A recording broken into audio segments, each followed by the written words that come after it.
composés à caractère lipidique ou composés lipoïdes. Il s'agit de molécules qui ne contiennent pas d'acides gras, mais qui sont tout de même des lipides, car composés d'éléments hydrocarbonés hydrophobes. Cette famille contient les éicosanoïdes et les isoprénoïdes. Commençons par les éicosanoïdes.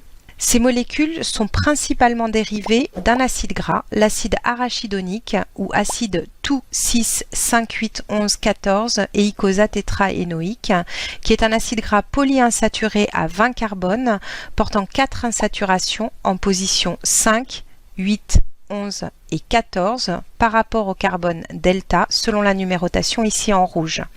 Cet acide gras appartient à la série oméga 6 car la première insaturation rencontrée depuis l'extrémité oméga ici en violet est en position 6. Les éicosanoïdes sont divisés en deux classes. La classe des prostanoïdes qui contient les prostaglandines Pg, les prostacyclines Pgi et les thromboxanes Tx et la classe des leucotriènes Lt. Ce schéma vous montre la voie de biosynthèse des éicosanoïdes à partir de l'acide arachidonique, ici encadré en orange.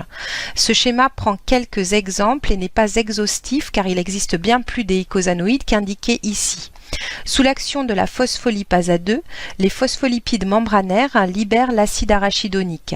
Des enzymes agissant successivement permettent la transformation de l'acide arachidonique en prostaglandine, prostacycline, thromboxane et leucotriène. L'action des cyclooxygénases puis de la peroxydase sur l'acide arachidonique va aboutir à la synthèse de la prostaglandine H2 ou PGH2. Cette prostaglandine H2 peut être ensuite transformée en prostaglandine, comme la prostaglandine E2, PGE2, ou en prostacycline, comme la prostaglandine I2 ou PGI2, grâce au PG synthase. La prostaglandine H2 peut aussi être le substrat de thromboxane synthase pour donner les thromboxanes comme le thromboxane A2 dont la structure est indiquée ici en bas à droite de ce schéma. Enfin, l'acide arachidonique peut être le substrat de l'hypooxygénase pour donner lieu aux leucotriènes Lt comme le leucotriène Ltb4. Les éicosanoïdes sont des hormones, c'est-à-dire des médiateurs à action extracellulaire. Ils sont synthétisés par des cellules et agissent en se fixant à des récepteurs à la surface cellulaire. Leur action est locale car leur demi-vie est courte, c'est-à-dire qu'ils sont rapidement dégradés. Ils régulent le flux sanguin, l'agrégation plaquettaire et l'hémostase. Ils protègent la muqueuse gastrique et permettent le bon fonctionnement des reins, c'est-à-dire leur rôle de filtration. Certains d'entre eux, lorsqu'ils sont synthétisés en grande quantité, sont des médiateurs impliqués dans des états pathologiques comme l'inflammation et l'allergie.